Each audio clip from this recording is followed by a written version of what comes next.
नमस्कार. नोव्हेंबरमध्ये तुमचं स्वागत आहे. पण या व्हिडिओमध्ये सेगमेंट 1 बद्दल बोलणार आहोत, जो असेल 1 नोव्हेंबर ते 13 नोव्हेंबर पर्यंतचा. ह्या सेगमेंटमध्ये खूप महत्त्वाचे अपडेट्स आहेत, त्यामुळे नक्की बघा, कारण की ते बघितल्याने तुम्हाला तुमची स्वतःच्या मनाची तयारी होईल काही गोष्टींसाठी आणि काय करायला लागेल हे कळण्यासाठी. नमस्कार, मी संगीता तपस्वी आणि न्यू एरा ॲस्ट्रॉलॉजीमध्ये तुमचं स्वागत आहे. आपण नोव्हेंबरमध्ये डोकावून बघणार आहोत की ग्रहतारे आपल्याला काय सांगणार आहेत.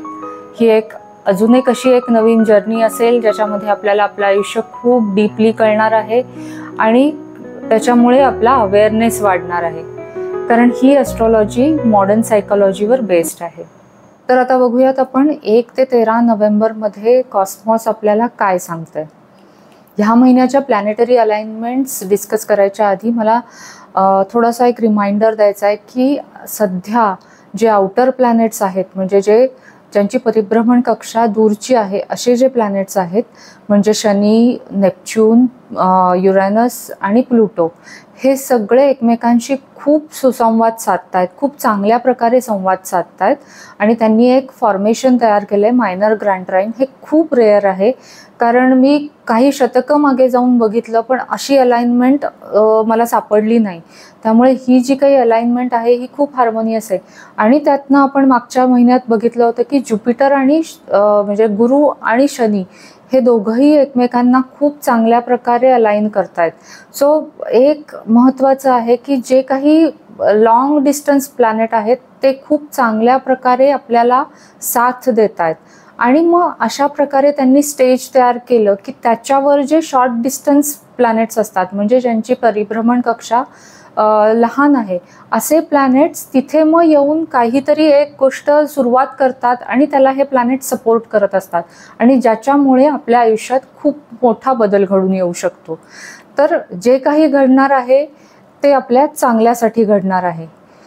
तर हा जो काही मायनर ग्रँड ट्राईन आहे, सॅटर्न आणि शनी आणि नेपच्यून ह्यांची जी मीन राशीतली युती आहे, ती आपल्याला आपले ड्रीम्स सत्यात, म्हणजे आपली स्वप्न सत्यात आणण्याचा मार्ग दाखवत आहेत आणि आपल्याला दाखवून देत आहेत की तुमच्या आयुष्याचं जे ध्येय आहे त्याच्याशी तुमची स्वप्न अलाइन करा आणि मग प्रॅक्टिकल त्याच्यावर ॲक्शन्स घ्या. आता प्लुटो जो आहे तो मकर राशीत आहे आणि तो आपल्याला ह्याच्यासाठीच मदत करतोय की जे काही स्ट्रक्चर्स आहेत आपल्या आयुष्यातली म्हणा किंवा सोसायटीमधली किंवा गव्हर्नमेंट आणि पॉलिटिक्समधली, ती सगळ्याला तो रिशेप करतोय, ती नव्याने बदलतोय, ती नव्याने घडवतोय आणि ज्या जुन्या आणि नको असलेल्या सिस्टीम आहेत, ज्या नाही वर्क होत आहेत, त्या सगळ्या बदलतोय तो. आणि हे सगळं आपल्या पर्सनल लेवललाही घडतंय आणि कलेक्टिव्ह लेवललाही घडतंय. तसंच युरॅनस जो आता वृषभ राशीत आहे, तो आपल्या जे काही व्हॅल्यू सिस्टीम आहे, आपली स्वतःची जी मूल्य आहेत ती, आणि आपले पोझेशन्स किंवा आपली जी काही मालमत्ता असते, पैसे असतात, पोझेशन्स असतात आणि आपली आत्मसन्मान, ह्या सगळ्याला पुन्हा एकदा हलवून टाकतोय आणि नव्याने ते रिडिफाईन करतोय. तर असा हा जो मायनर ग्रँड ट्राईन आहे आउटर प्लॅनेट्सचा, तो आपल्याला खूप नवं आयुष्य देतोय आणि ही सगळी बॅकग्राऊंडला घडतंय. तर आपण फोरग्राऊंडला, म्हणजे पुढे काय घडतंय शॉर्ट डिस्टन्स प्लॅनेटमध्ये ते बघूयात. 2 नोव्हेंबरला शुक्र हा तुळ राशीत जाणार आहे, त्यामुळे आपला फोकस हा आपल्या नात्यांमध्ये हार्मनी कशी येईल किंवा आपण ओव्हरऑल सोशलायझेशन याच्याकडे किंवा सगळ्यांच्यात मिळून मिसळून राहणे याकडे असेल. आणि 3 नोव्हेंबरला तुळ राशीत गेल्या गेल्या शुक्र हा 2 T² ॲक्टिवेट करणार आहे, 2 T² पार्टिसिपेट करणार आहे. T² म्हणजे थोडे चॅलेंजिंग ॲस्पेक्ट्स असतात, कारण त्याच्यामध्ये थोडंसं टेन्शन असतं. तर पहिला जो T² आहे तो असेल गुरु जो कर्क राशीत आहे, कायरॉन जो मेष राशीत आहे आणि शुक्र जो आत्ता तुळ राशीत गेलेला आहे. तर हा कायरॉन जेव्हा मेष राशीत असतो तेव्हा तो आपल्याला एक प्रकारे ती एक आपली भावनिक दुःख दाखवून देतो, जे स्वतःच्या बद्दल असतं, स्वतःच्या पर्सनॅलिटीबद्दलचं असतं. त्यामुळे इथे जे काही टेन्शन आहे ते याच गोष्टीचं आहे की मला मिळणारं किंवा मी देत असलेलं नर्चरिंग आणि केअर आणि मला सोशलायझेशनच्या ज्या कमिटमेंट आहेत त्या, ह्या दोन्हीमध्ये जो काही ताणतणाव येईल त्याच्यातनं पुन्हा एकदा आपलं भावनिक दुःख बाहेर येणार आहे. बेसिकली हे भावनिक दुःख आपलं केअरिंग, नर्चरिंग आणि आपल्याला मिळणारं स्वातंत्र्य आणि आपल्याला नात्यांमधला गोडवा जो टिकवायचा आहे त्या सगळ्या रिलेटेड हा T² असणार आहे. मग आपण काय करू शकतो, तर आपण आपल्याला थोडासा कॉन्फिडन्स स्वतःलाच द्यायचा आहे आणि आपल्या ज्या काही मूल्य आहेत, आपली व्हॅल्यू सिस्टीम आहे किंवा आपण स्वतःला जे काही वर्थ समजतो त्या सगळ्यावरती आपण फोकस करायचा आहे. आपल्या व्हॅल्यूज काय आहेत, आपली सेल्फ वर्थ काय आहे याच्यावर थोडंसं एकदा विचार केला की मग आपल्याला थोडंसं बरं वाटेल. आणि जे काही एकमेकांबद्दलचं नर्चरिंग आणि केअरिंग आहे ते म्युच्युअल असायला पाहिजे. म्हणजे देवाणघेवाण ही हेल्दी असायला पाहिजे, दोन्ही कडनं ते असायला पाहिजे आहे. फक्त नात्यांमध्ये शांतता राहावी म्हणून तुम्हाला जे वाटतंय ते दाबून टाकणं हेही योग्य नाहीये. आणि उगाचच शांत राहायचं आणि बोलायचंच नाही असं करण्यापेक्षा प्रामाणिकपणे व्यक्त व्हा. नंतर दुसरा T² जो आहे तो तुळ राशीतला शुक्र, गुरु जो आता कर्क राशीत आहे तो आणि प्लुटो जो आता मकर राशीत आहे यांच्यामध्ये आहे. तर ह्याच्यामध्ये आपल्याला आपले मनातले जे काही निगेटिव्ह पॅटर्न्स आहेत ना ते, आणि ते कशाच्या रिलेटेड, तर ते कंट्रोल, नंतर एकमेकांवरची डिपेंडन्सी आणि इमोशनल पॉवर गेम्स ह्या रिलेटेडचे शॅडो पॅटर्न्स आपल्याला तो दाखवून देणार आहे. आणि व्हीनस म्हणजे शुक्र हा थोडासा प्लुटो आणि गुरुकडनं प्रेशराईज होणार आहे. त्यामुळे आपल्याला रिलेशनशिपमध्ये ऑनेस्टी म्हणजे प्रामाणिकपणा, एक बॅलन्स आणि इमोशनल मॅच्युरिटी आणताना आपल्याला थोडासा तणाव जाणवणार आहे. हा जो काही T² आहे तो आपल्याला हेच सांगतोय की तुम्ही तुमचं प्रेम प्रामाणिकपणे व्यक्त करा, त्याच्यात कंट्रोल ठेवू नका किंवा कुठेही खोटेपणा करू नका. म्हणजे खरं कनेक्शन असतं ना, ट्रू कनेक्शन, त्याला प्रामाणिकपणाच हवा असतो. त्याच्यामध्ये परफेक्शनही नको असतं आणि कंट्रोलही नको असतो. त्यामुळे प्रामाणिकपणे तुमचं प्रेम व्यक्त करायला पाहिजे किंवा ते व्यक्त झालं पाहिजे तुमच्या बाबतीत. मग आपण काय करू शकतो, तर तुमच्या ज्या गरजा आहेत, भावनिक गरजा असतील तर त्या तुम्ही क्लिअरली बोलू शकता, स्पष्टपणे सांगा. आणि जिथे कुठे फिअर आहे, भीती आहे किंवा इन्सिक्युरिटी आहे आणि त्याच्यामुळे तुमचं प्रेम अफेक्ट होतंय तर ते जाणून घ्या की अरे इथे माझी इन्सिक्युरिटीमुळे मी असा वागतोय किंवा मी वागतेय किंवा मला इथे फिअर आहे कशाचं तरी नात्यामध्ये म्हणून मी असं वागते.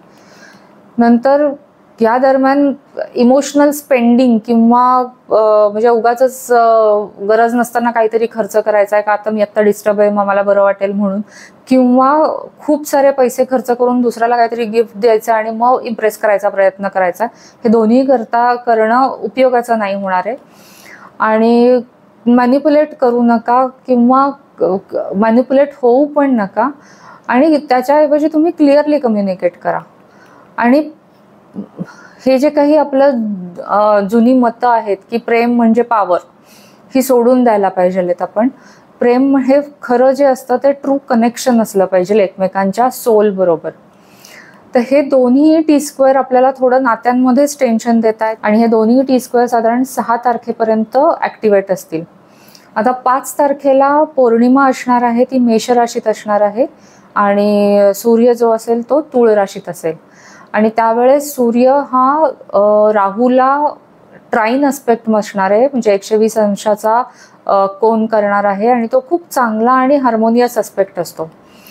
तर बेसिकली ही जी पौर्णिमा आहे मेष राशीतली ती आपल्याला हीच थीम दाखवून देते की तुम्ही तुमचं जे काही धाडस आहे किंवा तुम्हाला करेज ज्याला म्हणतो, आतून येणारं साहस ते आणि तुमचं प्रामाणिक असलेलं एक्सप्रेशन हेच तुम्ही आत्ता ठेवायचं आहे ह्या पौर्णिमेच्या दरम्यान. आणि ह्या पौर्णिमेच्या दरम्यान आपला इंडिपेंडन्स म्हणजे आपल्याला मिळणारं स्वातंत्र्य, आपल्याला व्यक्त होणं किंवा आपल्याला जे काही खरं काही मनात आहे ते सगळं बोलून टाकणं, ह्याच गोष्टी हायलाईट करताय. तर सूर्य तुळ राशीत आहे, तो आपल्याला हेच रिमाइंड करतोय की हे सगळं करत असताना तुम्ही नात्यामध्ये हार्मोनी तर ठेवायचीच आहे, तुम्हाला दुसऱ्यांचाही विचार करायचा आहे आणि हेल्दी कनेक्शन्स तुम्हाला ठेवायचे आहेत. आणि आता सूर्य हा जेव्हा राहूला खूप चांगल्या प्रकारे ॲस्पेक्ट करतोय तेव्हा, आणि राहू आता कुंभ राशीत आहे, त्यामुळे एक स्पेशल मेसेज आहे त्याचा. हे जे काही कॉम्बिनेशन आहे सूर्य आणि राहू यांचं, ते म्हणतात की ठीक आहे, ही पौर्णिमा मेषराशीत आहे, तुम्ही स्वतः व्यक्त व्हा, धाडस दाखवा, पण ते अशा प्रकारे दाखवा की ज्याच्यामुळे दुसऱ्यांची आयुष्य बदलतील, दुसऱ्यांना प्रोत्साहन मिळेल. त्यामुळे नक्कीच तुम्ही बोल्ड स्टेप्स घेऊ शकता, पण त्या तुमच्या हायर पर्पजच्या रिलेटेडच असायला पाहिजे, त्याच्याशी अलाइन असायला पाहिजेत. तर आपण या दरम्यान काय करू शकतो, तर जे सत्य तुम्हाला सांगायचं आहे ते तुम्ही सांगू शकता, तुमच्या फिलिंग्स कम्युनिकेट करू शकता आणि त्या मनात दाबून नका ठेवू. जस्ट की आपल्याला नात्यांमध्ये किंवा इतरांबरोबर वाद नको आहेत म्हणून त्या मनात तशाच दाबून ठेवणं पण योग्य नाही. तर ते नीट व्यक्त व्हायला पाहिजे आहे. आणि एक पाऊल तुमच्या स्वातंत्र्याच्या दृष्टीने उचला, कारण त्याच्यामुळे तुम्हाला एक इनर स्ट्रेंथ मिळणार आहे, तुम्हाला तुमची कॅपॅबिलिटी कळणार आहे. त्यामुळे नक्कीच एक पाऊल तुम्ही तुमच्या स्वातंत्र्याच्या दृष्टीने उचललं पाहिजे. नंतर हेल्दी बाउंड्रीज तुम्ही दाखवून दिल्या पाहिजेत नात्यामध्ये. तुम्हाला हे सगळं करताना खूप एक्सप्लेन करायला नाही लागलं पाहिजे की का तुम्हाला तुमचं व्यक्ती स्वातंत्र्य हवं आहे, का तुम्हाला हे सगळं क्लॅरिटी हवी आहे नात्यामध्ये, हे तुम्हाला ओव्हर एक्सप्लेन करायला नाही लागलं पाहिजे. अशा प्रकारे तुम्ही बाउंड्रीज सेट करायच्या आहेत नात्यामध्ये. आणि तुम्हाला जे वाटतंय तो तुमचा युनिक जो काही पाथ आहे आयुष्याचा, त्याला रिस्पेक्ट करा, त्याला ऑनर करा. ज्या आयडियाज तुम्हाला इन्स्पायर करतायत त्याच फॉलो करा. इवन इफ त्या दुसऱ्यांपेक्षा किंवा दुसऱ्यांच्या पेक्षा वेगळ्या असतील तरीही तुम्ही तेच करा जे तुम्हाला वाटतंय किंवा तुम्हाला इन्स्पायर करतंय. एक पाऊल असं धाडसाचं उचला की ज्याच्याने तुमचं भविष्य घडणार आहे. जेव्हा तुम्ही ह्या पौर्णिमेच्या दरम्यान लीड करणार आहात इतरांना, तेव्हा एक लक्षात ठेवायचं आहे की ही लिडरशिप नेहमी कोऑपरेटिव्ह असली पाहिजे. आता त्याच दिवशी म्हणजे 5 नोव्हेंबरला आपल्याला खूप एका इंटेन्स एनर्जीला सामोरं जायला लागणार आहे. कारण युरानस जो आत्ता वृषभ राशीत आहे तो मंगळ आणि बुध जे आत्ता वृश्चिक राशीत आहेत त्यांना अपोज करणार आहे. म्हणजे ते एकमेकांच्या समोरासमोर उभे ठाकणार आहेत. ही खूप हाय व्होल्टेज एनर्जी आहे, खूप एक्साइटिंग आहे, पण इंटेन्स आहे. पण एक लक्षात ठेवा की जरी युरानस आणि मंगळ आणि बुध हे एकमेकांच्या समोर उभे ठाकले असले तरीही मी मगाशी सांगितलं त्याप्रमाणे सगळे आउटर प्लॅनेट खूप चांगल्या प्रकारे ॲस्पेक्ट करतायत आणि ते त्या दोघांनाही सपोर्ट करतायत. म्हणजे मंगळ आणि बुधालाही ते छान सपोर्ट देत आहेत आणि युरानसला तर आहेच आहे सपोर्ट चांगला. त्यामुळे जे काही घडेल ना त्याच्यामागे एक खूप चांगला पर्पज असणार आहे. फक्त आपल्याला युरानस आणि मंगळ असल्यामुळे आपल्याला थोडंसं त्या हाय एनर्जी फेस करायला लागणार आहे. सो जे काही घडेल ते खूप सडन असेल, ड्रामॅटिक असेल, पण तो हायर लेवल कॉस्मिक प्लॅनचा एक भाग असेल आणि त्याच्यामुळे आपले आयुष्य सगळं अपग्रेड होणार आहे. हे नक्की लक्षात ठेवा या दरम्यान.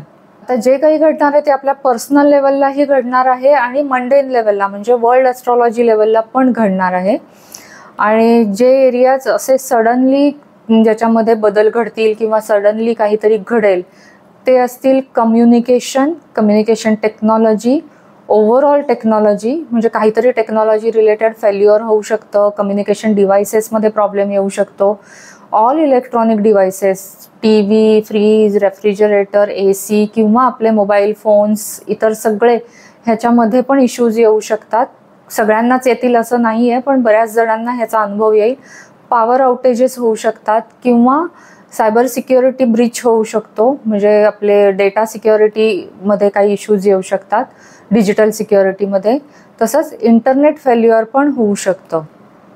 तसंच ट्रॅव्हल रिलेटेड पण काही इश्यूज येऊ शकतात, कारण युरानस हा लॉंग डिस्टन्स म्हणजे एअर ट्रॅव्हल दाखवतो, तर मर्क्युरी हा लोकल ट्रॅव्हल दाखवतो आणि all sorts of transport and travel. So national, international त्या रिलेटेड, ट्रॅव्हल रिलेटेड पण इश्यूज आपल्याला काही ऐकण्यात येऊ शकतात किंवा आपण फेस करू शकतो.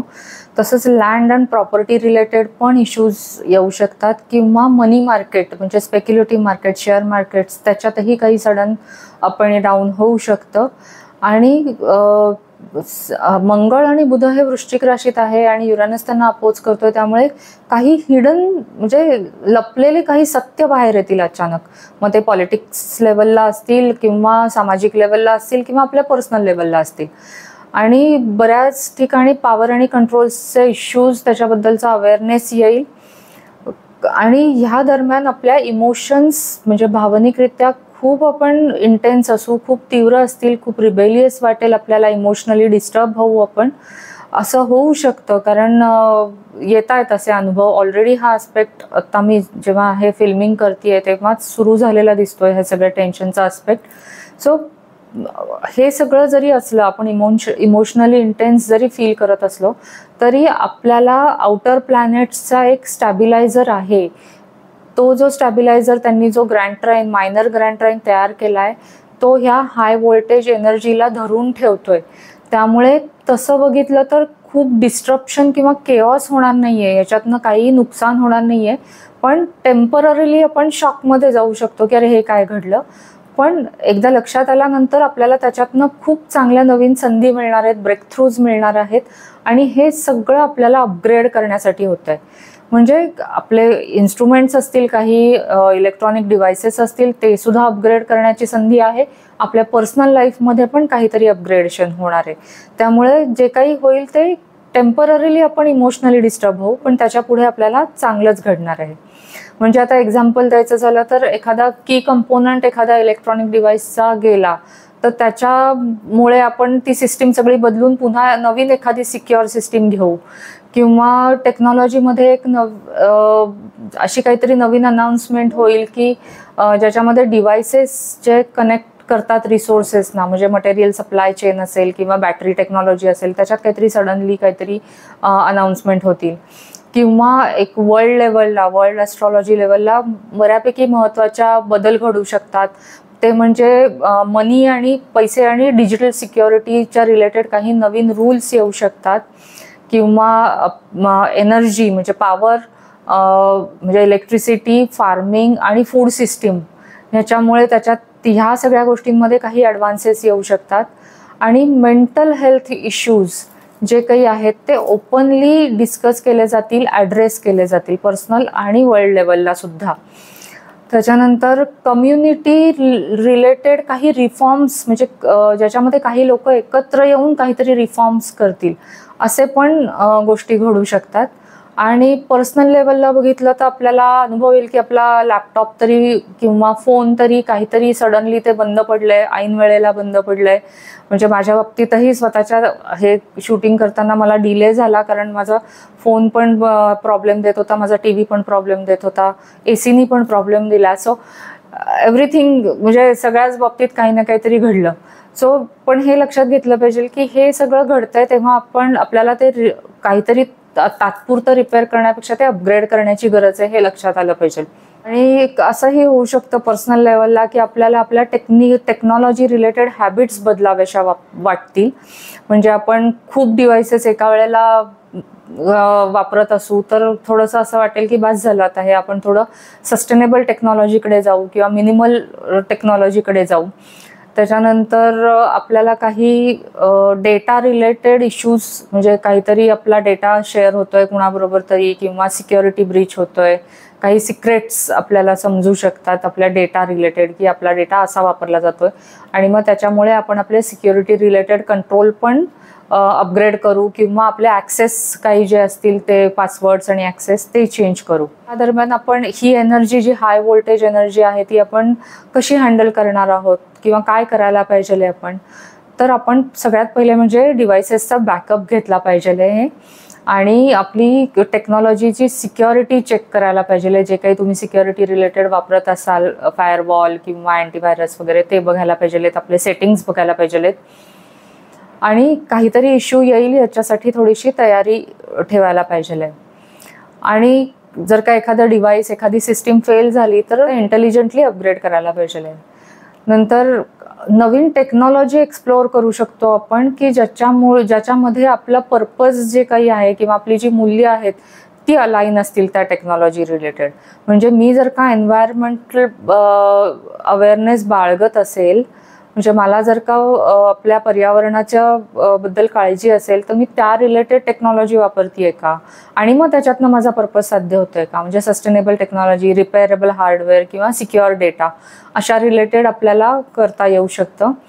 आणि खूप सारे मेसेजेस, फोटोज, अनावश्यक ईमेल्स ह्या सगळ्या क्लिअर करण्यासाठी वापरू शकतो, किंवा आपली जी काही महत्त्वाची इन्फॉर्मेशन आहे ती सिक्युअर करण्यासाठी हे एनर्जी वापरू शकतो. थोडंसं फ्लेक्झिबल राहायला लागेल, कारण अनएक्सपेक्टेड जर का काही घडलं टेक्नॉलॉजी किंवा रिसोर्सेसच्या बाबतीत, तर थोडंसं विश्वास ठेवणं अवघड जातं त्यावेळेस, पण की ठीक आहे याच्यानंतर चांगलंच होणार आहे, तेव्हा मनस्ताप होतोय पण त्याच्यानंतर जे काही होईल ते बेटर होईल. आणि इमोशनल लेवलला, मेनली हे इमोशनल लेवलला खूप त्रास देऊ शकते ही एनर्जी. तर इमोशनली रिॲक्ट होणं थोडंसं अवॉइड करायला पाहिजे आहे. जे काही घडेल, सरप्रायझिंग न्यूज असेल किंवा घटना घडतील त्याच्या बाबतीत, आणि बोलायच्या आधी थोडंसं थांबून मग विचार करून बोला, कारण अँग्री वर्ड्स असतात ते जास्त झोंबतात, लागतात. आणि थोडंसं ओपन राहायला लागेल डिफरंट पॉईंट ऑफ व्ह्यूसाठी. काही वेगळी मतं असू शकतात तर ते समजून घ्यायला पाहिजे. जो काही अस्पेक्ट आहे युरॅनस आणि मर्क्युरीचा, तो एकाच गोष्टीसाठी चांगला आहे, तो म्हणजे आपल्याला जर का काही क्रिएटिव्ह रायटिंग करायचं असेल, इंट्युटिव्ह क्रिएटिव्ह रायटिंग, तर त्याच्यासाठी चांगला आहे. एखाद्या थेरपीसाठी चांगला आहे, तिथं ब्रेक थ्रू मिळू शकतो. एखाद्या सायकोलॉजिकल रिसर्चसाठी चांगला आहे. नंतर टेक्नॉलॉजिकल अपग्रेड मी बऱ्याचदा बोललेली पण आहे, ते पण चांगलं आहे. आणि जर का आपल्याला काही महत्त्वाची पॉवरफुल कॉन्व्हर्सेशन्स करायची असतील की ज्याच्यामुळे डायनामिक्स चेंज होणार आहेत, तर ती करण्यासाठी पण ही एनर्जी चांगली आहे. आता बुध जो आहे तो 9 नोव्हेंबरला वक्री जायला सुरुवात होणार आहे. तो मागे गेल्यासारखा वाटेल आपल्याला, आणि तो वक्री जाणार आहे वृश्चिक राशीमध्ये, आणि तो 24 नोव्हेंबरपर्यंत वक्री असणार आहे. आणि मग मध्ये कधीतरी तो एकदा पुन्हा तुळ राशीत पण जाईल आणि तिथेच तो मार्गी होईल. तर जेव्हा बुध हा वृश्चिक राशीमध्ये वक्री जातो तेव्हा आपले जे विचार असतात ते खूप इनवर्ड जातात. आपला फोकस जो असतो तो खूप डीप आणि इंटेन्स होतो, आणि त्याच्यामुळे आपण आपल्या विचारांमध्ये खोलवर जाऊ शकतो. त्यामुळे काही गोष्टी ज्या बाहेरच्या जगात घडत असतात त्याच्याकडे आपलं कमी लक्ष जातं आणि तिथे चुका होऊ शकतात. म्हणून वक्री बुधाच्या दरम्यान काय करायला पाहिजे हे याच्यासाठी मी एक गाईड तयार केलं आहे. ते चॅनलवर आहे, ते तुम्ही नक्की बघू शकता. कारण या दरम्यान जर का आपला फोकस खूप आतमध्ये असेल तर आपले बाहेरचे व्यवहार चुकू शकतात, काही निर्णय चुकू शकतात. त्यामुळे त्या दरम्यान खूप महत्त्वाच्या गोष्टी प्लॅन करायच्या नसतात. एखादा नवीन जॉब सुरू करणार असाल किंवा कॉन्ट्रॅक्ट साईन करणार असाल जॉबचं, तर ते केलं तर ते बेसिकली ते नंतर बदलतं. याचं कारण म्हणजे चुकतं म्हणजे काय होतं की त्यावेळेस आपण काही गोष्टींकडे लक्ष देत नाही, आणि मग पुढे जाऊन लक्षात येतं की अरे हे असं होतं, आणि आपण त्यावेळेस लक्षात नाही आलं आपल्या. त्यामुळे या गोष्टी अगदी चुकू शकतात. म्हणजे साधं खरेदी करायला गेलात तर चुकीची साईज सगळं बघून घेतो, पण उचलताना चुकीचं काहीतरी उचलतो की जी साईज आपली मॅच होत नसते आपल्या कपड्यांची, परत जाऊन बदलायला लागतं. मग अशा वेळेस रिसीट ठेवणे आणि डोकं शांत ठेवणे या 2 गोष्टीच आपण करू शकतो. त्यामुळे बुध जेव्हा वक्री जातो ना, ते बुध हा व्यवहार सगळा दाखवतो. आपलं रोजचं जे कम्युनिकेशन असतं बाहेरच्या जगाशी किंवा इंटरॅक्शन असतं किंवा जे काही व्यवहार असतात, कॉन्ट्रॅक्ट्स असतात, महत्त्वाच्या गोष्टी असतात, ते सगळ्याला बुध रूल करतो. त्यामुळे बुध जेव्हा आतमध्ये इनवर्ड जात असतो तेव्हा आपण ह्या बाहेरच्या गोष्टींमध्ये जरा कमी अवेअरनेसनी लक्ष देत असतो. त्यामुळे ह्या गोष्टी काही टाळायला पाहिजेत, महत्त्वाचे निर्णय. तर ते तुम्ही चॅनलवर नक्की जाऊन बघा. आपण आत्ता फक्त एवढं डिस्कस करू की बुध वृश्चिक राशीत वक्री जातोय म्हणजे काय होईल. तर याचा अर्थ आहे की सत्य खोदून काढायचं, म्हणजे आपल्याला एक इमोशनल क्लॅरिटी पण येणार आहे. तेव्हा काही लपवलेली किंवा लपलेली माहितीवर येणार आहे, समोर येणार आहे.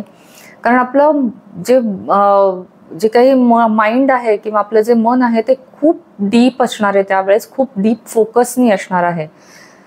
त्यामुळे आपल्याला जे काही रोजचे व्यवहार आहेत त्याच्यावर फोकस करण्यापेक्षा आपण आपल्या विचारांमध्ये जास्त गडलेले असू, आणि ते विचार साधारणतः की सत्य काय असेल या रिलेटेड असतील, किंवा जे व्यक्त होत नाही आहेत आपले फिलिंग्स किंवा भावना त्या रिलेटेड आपण विचार करत राहू की मला कसं व्यक्त करता येईल हे, किंवा एखाद्या गोष्टीच्या मागचं सत्य, लपवलेली गोष्ट आपल्याला कशी कळेल, काही सिक्रेट्स किंवा काही भीती, फिअर्स किंवा ट्रस्ट इश्यूज, विश्वासार्हता, हे सगळ्या रिलेटेड आपले विचार घडलेले असू आपण त्या विचारांमध्ये, किंवा एखादी पूर्वीची एखादी भावनिक जखम, त्या रिलेटेड पण ते विचार असतील आपल्याला. आणि फक्त एक आहे की आपलं इंट्युशन पण त्यावेळेस खूप शार्प असणार आहे, म्हणजे आपल्या इंट्युशनवर त्यावेळेस खरंच विश्वास ठेवायला पाहिजे आहे. आणि आपलं दुसऱ्यांबरोबरचं कम्युनिकेशन पण खूप इंटेन्स आणि ऑनेस्ट, म्हणजे डायरेक्ट असणार आहे. म्हणजे काय म्हणू आपण, तीव्र पण असेल आणि खूप स्पष्ट पण असेल. आणि हा जो काळ आहे तो, कारण आपला फोकस खूप शार्प असणार आहे विचारांचा, त्यामुळे हा काळ कुठल्याही गोष्टीचा रिसर्च करण्यासाठी किंवा एखादी थेरपी घेण्यासाठी किंवा इनर हिलिंगसाठी खूप पॉवरफुल आहे. त्यामुळे त्या दरम्यान हे मात्र आपण नक्की सगळं करू शकतो. कारण आपल्याला वृश्चिक रास हेच सांगतेय की जे सरफेसला आहे, वरवर दिसतंय, त्याच्या खाली तुम्ही जा, तिथे तुम्हाला उत्तरं मिळणार आहेत. त्यामुळे आपलं मन सतत विचार, सतत खोलवर गडलेले असणार आहेत. मग अशी ही जी काही खूप डीप अशी एनर्जी आहे मर्क्युरी रेट्रोगेटची, म्हणजे बुध वक्री असण्याची, तर ती आपण कशी यूज करू शकतो. तर पहिली गोष्ट म्हणजे पेशन्स ठेवायला पाहिजे आपण. म्हणजे आपल्याला थोडंसं शांत राहायला लागेल. कुठल्याही गोष्टीच्या कन्क्लुजनला नाही जायचंय विदाऊट क्लॅरिटी आल्याशिवाय कुठलेही निर्णय घ्यायचे नाही आहेत. जर का खूप आपल्या भावना अशा खदखदत असतील तर त्या लिहून काढणं जास्त योग्य आहे त्यान बोलून दाखवणं. ह्या दरम्यान आपण जुने काही ॲग्रीमेंट्स असतील ते पुन्हा एकदा त्याचा विचार करू शकतो, की पुन्हा ज्याला आपण रिव्ह्यू म्हणतो ना ॲग्रीमेंट्सचा, तो करू शकतो की आपण याच कॉन्ट्रॅक्टवर इतके दिवस होतो पण आता त्याचा रिव्ह्यू करायची वेळ आलेली आहे.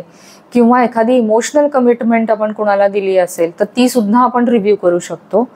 हा काळ कुठल्या गोष्टींसाठी चांगला आहे, तर आपलं डीप शॅडो वर्क ज्याला म्हणतात, की सायकोलॉजिकल वर्क ज्याला आपण म्हणतो, की आपल्या मनात खोलवर दडलेलं आहे, थेरपी घेणं, हे सगळं आपण करू शकतो. इमोशनल बॅगेज जे काही आहेत ते आपण काढून टाकू काढण्यासाठी जे काही करायला लागेल ते करू शकतो.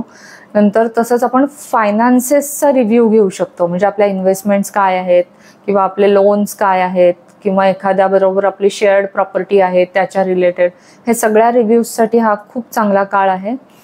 आणि जे काही अनहेल्दी पॅटर्न्स आहेत, मग ते आपल्यातले असतील नाही तर दुसऱ्याचे, तर ते त्याच्याबरोबरचा संबंध तोडायचा आहे, नाही आपल्याला हे अनहेल्दी गोष्टी करायच्या आहेत. आणि या काळात काय नाही करायचं आहे, तर कुठलीही sudden drastic financial move without research करायची नाही आहे. आधी त्याच्यावर पूर्ण अभ्यास झाला पाहिजे आणि मगच तो काही फायनान्शियल डिसिजन आहे तो घेतला गेला पाहिजे. तर असा हा मर्क्युरी म्हणजे बुध वक्री असण्याचा काळ आहे. तर आता 13 नोव्हेंबरला खूप चांगला आस्पेक्ट होत आहे. सूर्य जो तूळ राशीत आहे तो कर्क राशीतल्या गुरुला ट्राईन आस्पेक्ट, म्हणजे 120 अंशाची डिग्रीमध्ये कोन करतोय. खूप पॉझिटिव्ह आणि सपोर्टिव्ह आस्पेक्ट आहे. आणि त्याच्यामुळे आपल्याला एक असं लक्षात येईल की हा आस्पेक्ट आपल्याला हेच सांगतोय की सहानुभूती आणि दया हे खूप पॉवरफुल असतात. आणि खरी ग्रोथ किंवा खरी प्रगती अशा इमोशनल कनेक्शन आणि म्युच्युअल सपोर्ट, म्हणजे एकमेकांना दिलेला आधार, याच्यातूनच खरी प्रगती होऊ शकते. हेच हा आस्पेक्ट आपल्याला सांगतोय. सो जेव्हा सूर्य आणि गुरु हे एकमेकांबरोबर खूप चांगल्या प्रकारे सुसंवाद साधतायत, तेव्हा असं होऊ शकतं की लोक खूप दयाळूपणे वागतील. म्हणजे लोकांच्या मध्ये काइंडनेस, नंतर एकमेकांना मदत करणे किंवा एकमेकांना समजून घेणे, हे जास्त, ह्या भावना जास्त असतील. हे खूप सुंदर एनर्जी आहे ही, कारण आपल्याला गरज आहे अशा एनर्जीची की जिथं लोक एकमेकांशी खूप सहानुभूतीने वागतायत, खूप मदत करतायत, खूप समजून घेतायत. असं आपल्याला हवंय खरं तर. आणि रिलेशनशिप खूप इझी वाटतील एकमेकांबरोबर, असं सहज आपण रिलेट करू शकू. कमी भांडणं होतील, जास्त कोऑपरेशन असेल, जास्त एकमेकांना मदत करणं असेल. आपण इमोशनली खूप ब्लेस्ड आणि सपोर्टेड फील करू. म्हणजे आपल्याला भावनिकदृष्ट्या खूप छान वाटेल, आपल्याला एक चांगला सपोर्ट मिळतोय असं वाटेल. आणि आपल्याला त्यामुळे कॉन्फिडन्स परत येईल आपला आणि आपण कॉन्फिडंट जरी झालो तरी ते एका सॉफ्ट आणि केअरिंग वेनी कॉन्फिडंट होणार आहोत. आणि आपल्या प्रिय व्यक्ती ज्या कोणी आपल्या कुटुंबातले असतील, मित्र असतील, मैत्रिणी असतील किंवा आपल्या नातेसंबंध असतील, त्यांच्याबद्दलचं अप्रिसिएशन म्हणजे कौतुक वाटेल आपल्याला त्यांच्याबद्दलचं, ते म्हणजे अशा प्रकारच्या भावना आपल्याला त्यावेळेस असतील. ही खूप अशी दयाळू किंवा प्रेमळ अशी जी काही एनर्जी आहे ती आपल्याला हेच सांगतेय की आपण जर का एकमेकांची काळजी घेतली तरच आपल्या आयुष्यात काहीतरी चांगलं घडू शकतं. आणि तेव्हाच ते चांगल्या गोष्टी घडायला लागतात जेव्हा आपण एकमेकांची काळजी घेतो. तर हे जे दोघं जण आहेत, सूर्य आणि गुरु, ते पुन्हा शनी आणि नेपच्यूनची जी मीन राशीतली युती आहे तिच्याबरोबर पण खूप चांगला संवाद साधतायत. त्याला आपण एक प्रकारे असं म्हणू की देवानी एका दैवी दरवाजे उघडलेत आपल्याला, देवाची कृपा झाली आपल्यावर असं म्हणू शकू आपण. इतकी छान एनर्जी आहे ती. आपल्याला देवाचा सपोर्ट मिळणार आहे आणि तो सपोर्ट आपल्याला एक प्रकारची मॅच्युरिटी, नंतर कंपॅशन म्हणजे सहानुभूती आणि प्रामाणिकपणा असं एकमेकांबद्दलचं वाटणं जे काही आहे त्याला तो सपोर्ट करणार आहे ही एनर्जी. त्यामुळे खूप आठवडे जे काही कन्फ्युजन चाललं होतं आपल्या मनामध्ये, जी काही भावनिक वादळं उठली होती, त्याच्यामध्ये एक प्रकारे आपल्याला शांतता वाटेल, क्लॅरिटी येईल आणि खूप असं सहज वाटेल सगळ्या गोष्टी. खूप हिलिंग असेल, खूप इमोशनल सपोर्ट मिळणार आहे आपल्याला. म्हणजे जे आधी गोष्टी अशा अडकल्यासारख्या वाटत होत्या त्या आता हळूहळू सुटायला लागतील आणि कन्फ्युजन होतं तिथं आता एकमेकांना समजून घेणं येईल. असं बऱ्यापैकी खूप चांगली अतिशय प्रेमळ एनर्जी आहे ही. आणि म्हणजे आपल्याला असं वाटेल की हे जे युनिवर्स आहे ते आपल्याला हळुवारपणे मदत करतं आहे योग्य निर्णय घेण्यासाठी. तर अशी ही छान एनर्जी आपण कशी काय वापरू शकतो स्वतःच्या म्हणजे जास्तीत जास्त चांगल्या फायद्यासाठी. तर जो काही सपोर्ट आणि गायडन्स तुम्हाला कोणी देत असेल तर त्याला हो म्हणा, कारण तुम्ही एकटं सगळं करू शकत नाही. तुम्हाला दुसऱ्यांच्या मदतीची नक्कीच, आपण माणूस हा सोशल ॲनिमल आहे, त्यामुळे दुसऱ्यांच्या मदतीशिवाय आपण काही करू शकत नाही. सो त्याला हो म्हणायला पाहिजे आपण. असे निर्णय घ्या ज्याच्याने तुमच्या मनाला शांतता वाटेल, आत्म तुम्हाला पीसफुल वाटेल. जिथं तुम्हाला शांत वाटतंय तोच निर्णय योग्य आहे हे समजून घ्या आणि असेच निर्णय घ्या. नंतर ग्रॅटिट्यूड किंवा फॉरगिव्हनेस ज्याला म्हणतो. ग्रॅटिट्यूड म्हणजे देवाचे आभार मानणे प्रत्येक गोष्टीसाठी. आपल्या आयुष्यात जे जे काही आहे चांगलं किंवा जे आहे त्याबद्दल देवाचे आभार मानणं किंवा त्या व्यक्तीचे, त्या गोष्टीचे, त्या वस्तूचे आभार मानणं आणि ज्या गोष्टी चुकीच्या घडल्या असतील त्याबद्दल माफ करणं, ह्याची प्रॅक्टिस करायला पाहिजे आहे. कारण ते केल्याने अजून तुम्हाला ब्लेसिंग्स मिळणार आहेत. त्यामुळे ग्रॅटिट्यूड आणि फॉरगिव्हनेस याची प्रॅक्टिस करणं खूप गरजेचं आहे. तर असा हा नोव्हेंबरचा फर्स्ट हाफ असणार आहे ज्याच्यामध्ये आपण आपल्या ओल्ड इमोशन्स सगळ्या क्लिअर होऊन जातील. जे काही वुंड असतील इमोशनल किंवा भावनिक दुःख असतील ती सगळी क्लिअर होणार आहेत.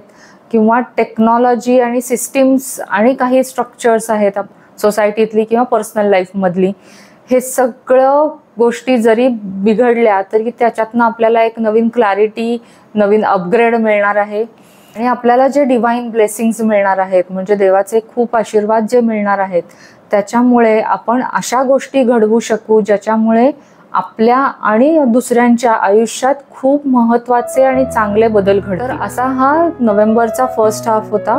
तर ही जर्नी आपण सेकंड हाफमध्ये पण कंटिन्यू करणार आहोत. तोवर आत्मविश्वासाने जगा आणि भविष्याच्या दृष्टीने नक्की चांगली पावलं उचला. Thank you so much.